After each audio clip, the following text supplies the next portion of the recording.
So as we mentioned, you are watching a full view special broadcast. This focus on the three major political parties in South Africa as they jostle for power heading up to the next elections.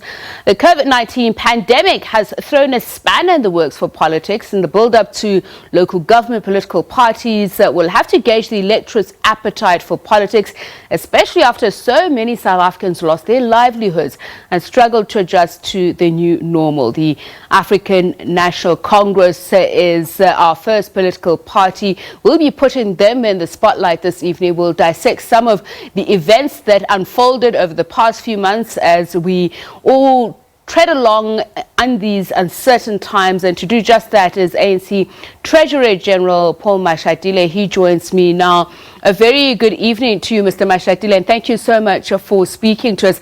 Let's start with what has obviously been making headlines this evening. It's been very much at the top of public discourse as well, and that is that trip to Zimbabwe, that of the ANC delegation traveling on an SANDF aircraft. We understand that the defense minister has submitted a report to the president. But just as a party, what is your sense of what happened looking back at it? Could you have done things differently? Well, Tsepi, so good evening to the listeners. The president has asked the minister for an explanation, so we have taken a view that we will wait until then before we make comments. The officials of the ANC are meeting tomorrow, so until then, we don't want to get into that issue. But with due respect, Mr. Mashatile, I'd like to bring your attention to what's already been said, and that is the explanation on how the ANC delegation got to travel to Harare. The term, well, we just caught a lift was used. Doesn't it suggest a certain flippancy in how you regard the separation of powers? Well, Tsepi, so I haven't met the delegation yet. As I said, we're going to get the report tomorrow. I think it's better to deal with issues when you have all the facts. Okay, but how do you deal with the fact that there is obviously an outcry amongst South Africans caused by other political parties that the defense minister not only ought to be sanctioned, some are even suggesting removed? What is your response to that? Well, we have had the outcry from various South Africans, political parties. That's why I'm saying I think it's important for the ANC officials to get facts on the table. So we will comment once we have all the facts. It's not like we're running away from the matter, but I think sometimes it helps when you have all the facts on the table, so you comment properly and in a well-informed manner. Had you at all anticipated the number of headaches that COVID-19 would have wrought up for you, including this particular issue? Well, certainly not. There are a number of headaches, of course. So, you know, this year, none of us expected that things will be this way. So, of course, we need to improvise. We finding new ways of working. It's a challenging situation for everybody. But it's not just that, Mr. Mashatile, is it though? Isn't it the fact that it would seem that slate politics have reared their head through the guise of COVID-19? We've seen recent reports on the alleged corruption connecting to that, even leading to a call by some for President Cyril Ramaphosa to step down. So do you agree that COVID-19 has also wrought up that divisions within the party? Well, I wouldn't say it's COVID-19 per se. You'll note, so that in any organizations, there'll always be some difference of opinion on some issues. I need to say, though, that as the ANC, there are no differences in policy. We've all accepted the policy positions that we agreed upon in 2017 in December. But in any situation, when you implement, you do sometimes, come across certain challenges, obstacles, And then people will start looking at things differently. There were those who would say, well, maybe certain leaders don't want to implement this or that policy, but that's not the case. It's you have to navigate through challenges, and we are handling that. And that's the whole point, Mr. Mashatile. There is a call for new blood precisely because of some of those long-standing problems and divisions that you speak about. And some people are suggesting that the ANC requires a new breed and generation of leaders. Do you agree? Well, members of the ANC know that the conference is in 2022, so they should wait for that period. I think it's important to give the leadership that is in charge now an opportunity to lead. There will be mistakes, there will be challenges, but this leadership has 5 years. They've only done 2.5 years. So let's not judge them on 2.5 years. Let's give them an opportunity up to 2022. Then members will come and say, well, you guys have failed, or you have succeeded, or we need new blood. But I don't think it's correct to remove leadership in the middle of the term. I mean, the allegations around COVID-19 and the alleged tender scams have been damaging. So are you really saying that those aren't important enough to sway opinion? Because if you say give them a chance, these are people who are in governance. So the question then arises, are you choosing leaders on meritocracy, or is this a case of cadre deployment and cadre deployment gone wrong? No, remember, cadre deployment does not detach from meritocracy. We do deploy people who are capable in areas where we deploy them. And the point I'm making is that when there are challenges, the solution should not always be to remove leadership or to redeploy people. Because these leaders, as I say, from the ANC side, let's leave people in government, officials. The leadership of the ANC is elected for 5 years. We are halfway there. There are challenges. So the call can be, well, remove these guys now because there are challenges. You may even bring people now who may not be able to succeed because it is the challenges that we must deal with and not just remove people. And if that is the case, if the ANC accepts that as a governing party, it is part of the wider, the greater state machinery, why not then submit to more oversight, greater oversight? Other political parties have lamented the fact that parliamentary committees are not adequate in the oversight that they're doing. We had the recent report by the Auditor General, which clearly shows, and he said this state does not have the capacity to handle problems of this mammoth level.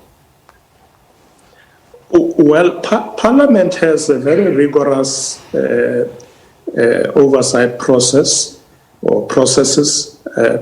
Obviously, because of COVID and lockdown, MPs have not been able to meet frequently as they used to in the past. They have now resumed some of the activities virtually to try and ensure that they close the vacuum. So yes, one might say under COVID conditions with the lockdown, oversight is not as rigorous as it should be. But I know that gradually MPs are going back, and I've seen them doing these meetings, calling ministers to account and DGs and so on. One can always argue that, with oversight, you need to continue to do it as regularly as possible. But under COVID conditions, it has been really a big challenge. Okay. So now let's talk about the ANC as a governing party at the moment, the cause for renewal, reuniting. Part of the problem, some say, at least the pundits are saying, the stickler points also lies in the deep contestation on some of the economic policy. Now, Mr. Mashatile, you said earlier on that there was a consensus on the policy outcomes. of the conference, but it would seem that that's not necessarily the case. If you look at the approach on land, the land program, if you look at the issue of the Reserve Bank and its mandate for issues, those are things that bring starkly into focus the fact that there is continuing dissent on some of these things. And you yourself know that the cause that the implementation is not radical enough. People are being left behind. Well, let me repeat that there's no difference in policy, but people may have different views on how these policies are being implemented. Some are bemoaning, the speed in which this is being done. But remember, you take policy positions, you come to implementation, and you have certain challenges to navigate. And that's where we need to be careful, because people quickly assume that there are divisions in policies. Not policy as such. It's really looking at how do we navigate some of these challenges. In the ANC, there's nobody who differs from the land policy that we've accepted. So our land reform programs, including expropriation of land without compensation, was agreed to. But when you come to implementation, those who are deployed to implement might come through certain obstacles that they must navigate across. It's not that they don't want to implement. Same as the Reserve Bank. They need to look at the existing environment. How do we go about this? How do we prioritize? Ultimately, we will get to that goal, all of us together. Let's talk about the decision to approach the IMF for funding, for a grant. Yes. There was also a huge debate around this issue, so one cannot ignore that there were discordant views on how to go about this, at least especially amidst allegations of corruption against not only government members, cabinet members, but party political deployees. Well, firstly, let's deal with the IMF. There was a need to go and borrow resources from the IMF, not only to fight COVID pandemic, but also to be able to boost economic recovery. Already, government has approved certain infrastructure projects. I think more than 50 of them have been gazetted. So those resources are going to go there. The issue of corruptions, of course, around PPEs and so on, is being attended to. And the resources, both from the IMF and our own government through reprioritization, will be directed towards infrastructure program that we believe is going to address the high levels of unemployment that we are facing today. Mr. Mashatile, it's ironic that you should say that, because the small business minister was saying recently of the funds that have been allocated, the relief funds for COVID-19, 75% of that have gone to white business. And we know that quite a number of black businesses, small, medium, micro enterprises have had to shut down because they either couldn't gain access to the money wasn't allocated for them, they were overlooked. So how do you justify some of these approaches? Well, if you recall very well, the minister said about 15 billion rand of the money that came from the banks, what they call the guarantee scheme, that must go to small businesses, went to white-owned companies. And if we can emphasize this, she said, from the banks, not from the government. So it is the South African banks that are ignoring small black businesses, not government. The scheme was made for all small businesses, but the banks in this country are not supporting black businesses. So that's something that we need to deal with. But generally, people will always blame government, and the government is not helping black businesses. But look at what the banks are doing. And that's something that I'm sure government must take it up with the banks. And that brings me to my next point, because Mr. Mashatile, because I wanted to ask you, how are you going to be campaigning, raising funds within the restrictions of COVID-19? How do you convince an electorate to vote for you then if you are not interceding on their behalf with the banks, which the president said is something that you are negotiating on? Well, I think the president has already said that they are going to intercede, they are going to engage the banks. So when we go campaigning, you are quite right, we need to show South Africans that we are fighting for their rights, including small businesses, and we're going to do exactly that. So it's not like I'm saying, well, the banks are wrong, are not funding small businesses, and therefore there's nothing we can do. Of course, we are the governing party, we need to intervene. Let's talk about a mass employment scheme that government has touted to get over the aftermath of COVID-19. As a party, you've been accused of failing dismally on ensuring equality, on shoring up jobs for the majority of South Africans, of effectively delivering the dream that democracy promised. So during this campaigning period, how do you ask them for a mandate to bring you back to power if they see you as having failed? For me, I think what is important is for us to focus on implementation. This is something that I raise all the time with my colleagues, that we have a lot of good policies as the ANC and the governing party. We need to focus on implementation, because voters vote for you not so much about what you say, but for what they see you doing. And I think it's important for us, let's roll out this infrastructure program. Let's create employment, particularly for young people. Let's build the roads, the schools, the houses. This infrastructure that we talked about, and we said our economic recovery will be infrastructure-led. So people must see it happening. Okay. I think that's what's going to happen.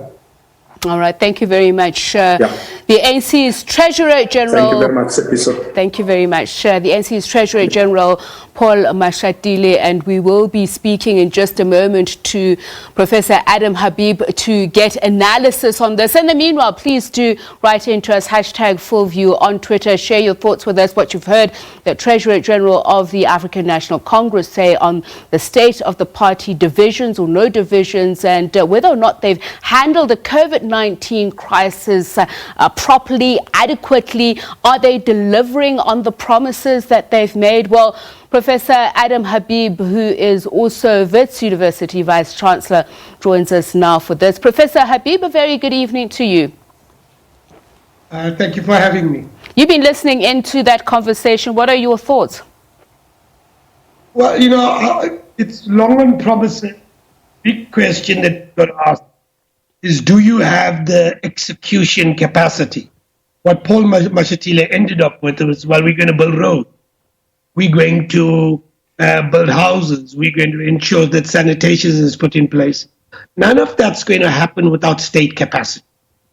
And our singular problem prior to COVID-19 and during COVID-19 is the fact that we do not have state capacity at municipal level, at provincial level, and even at national level. And that's why government has never been able to execute its vision. A lot of what Cyril Ramaphosa said around COVID-19 were good plans. But frankly, they had no execution capacity. And I've not seen any change in that. And the only way you're going to change that, with due respect, is if you have the courage to make good, capable appointments. And the ANC has not had a capacity to make good, capable appointment at any level.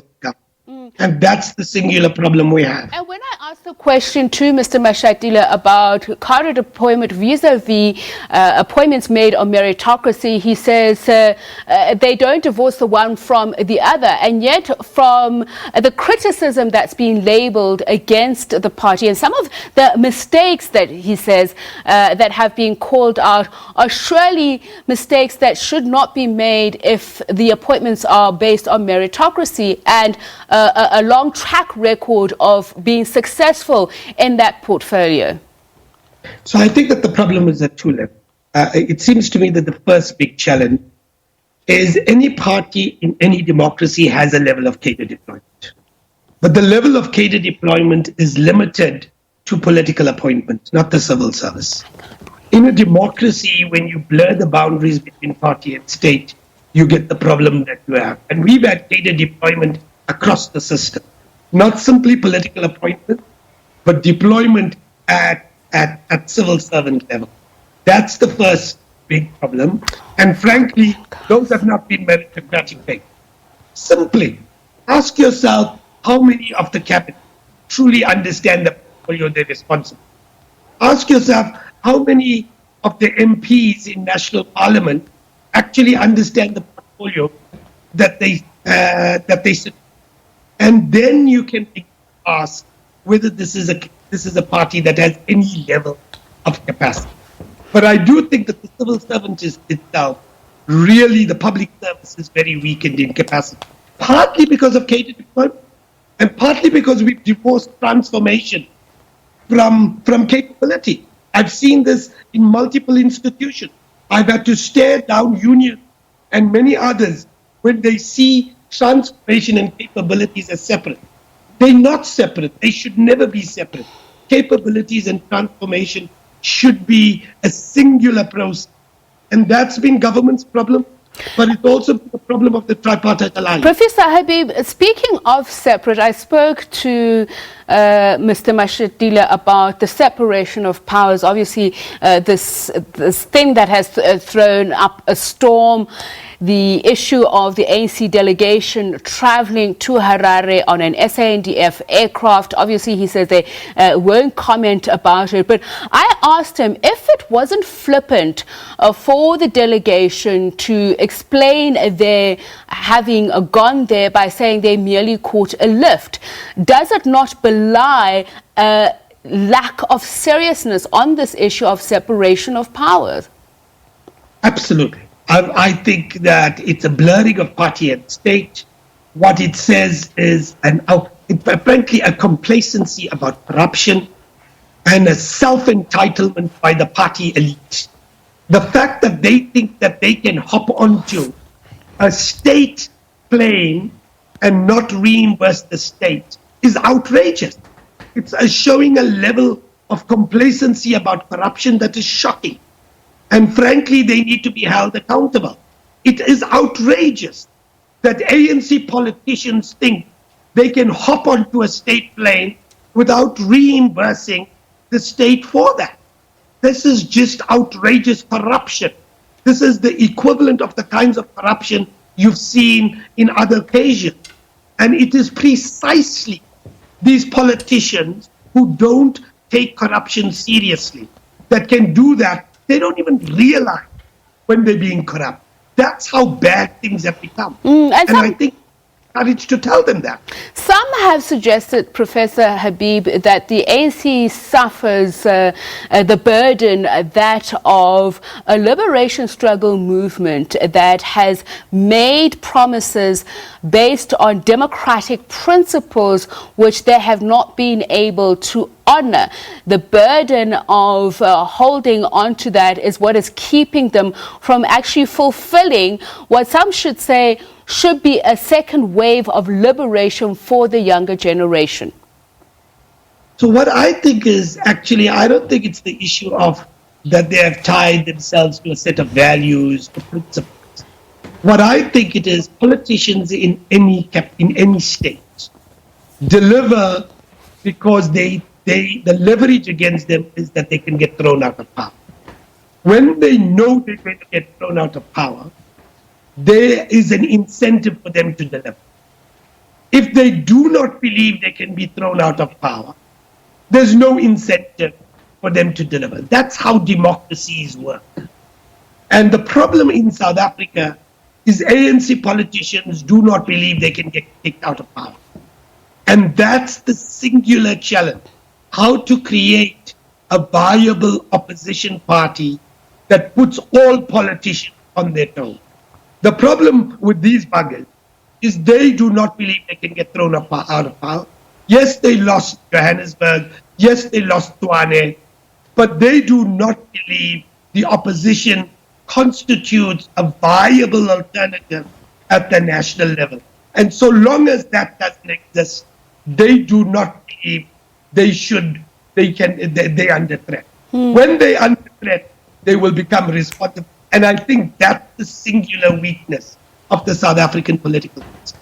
Let's talk about the external and internal pressures to democratize and the temptation to hang on to power, personal and resources.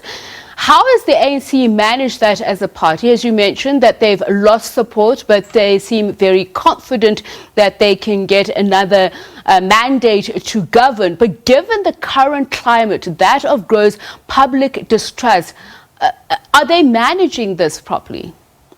No, they're not. I must say, I wrote a piece about 2 or 3 weeks ago, and I said that, in a sense, to be fair, Cyril Ramaphosa's administration has done more for corruption than they're given credit. And the big question I ask is, why is it, given that so many individual actions have happened, yet there is such a significant distrust of the presidency and this administration? And the answer I suggest is that the president has not led. What he's done is he's tried to manage. What he's done is he's tried to organize, he's tried to do individual action, they've tried to deliver. But what he's not done is weave that in a coherent narrative that says, this is an administration under corruption, and I am taking action against the top as much as I am taking action against the person on the street. And that inability to weave a national coherent message with putting all of the individual actions together is where the challenge of the administration is. President Ramaphosa administers something. He administers, but he doesn't lead the state. He doesn't weave a coherent message. He doesn't inspire the populace. He doesn't inspire the state in a coherent agenda. And that's where we have a problem. There are flashes of brilliance, like we saw 2 weeks ago in the NEC, but they're few and far in between, and that's the problem. And that's a train of thought that I want to follow, Professor Habib, because one of the things I asked Paul Mashatile is whether or not COVID-19 has widened the fissures, has thrown state politics in the party wide open. We saw the letter that was written by former President Jacob Zuma to the current President Cyril Ramaphosa on alleged corruption around COVID-19, and how the President then later responded, saying that it was something that was clearly choreographed, a ploy to weaken him. Yeah, so I do think that firstly, COVID-19 has deepened the inequalities in our society. There's no doubt about that. These inequalities have always existed, but effectively it brought it to the fore in the most dramatic of fashion. And that's the first thing that it did. But by doing that, it also brought corruption to the fore in the most dramatic of fashions. Everybody knows that there's been corruptions in the ANC administration over the last 10, 15 years. But when this happens in the middle of a pandemic, when you start having corruption around PPE, when you start having corruption around food pass, people have become really angry. They've become really cynical about politicians across the board. And that's what has enabled the divisions within the ANC.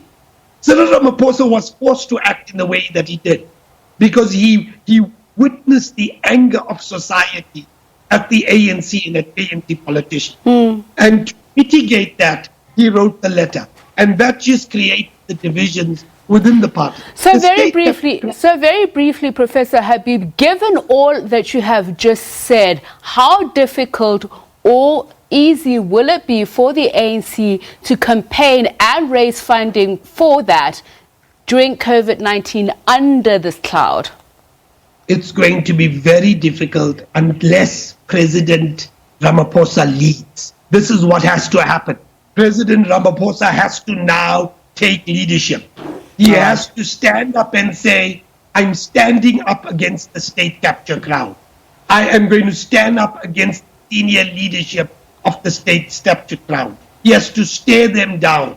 He has to also stare the opposition down around land, around economic policy, around inclusion, around non-racialism. On all of these issues, the president is many times he's silent. He's not leading on the national narrative in the country as a whole. Thank you so much for talking to us and sharing your insights with us. Really appreciate it. Professor Adam Habib, Vice-Chancellor of Wits University. And of course, we will be speaking about that non-racialism economic policy where we unpack the Democratic Alliance in the next hour.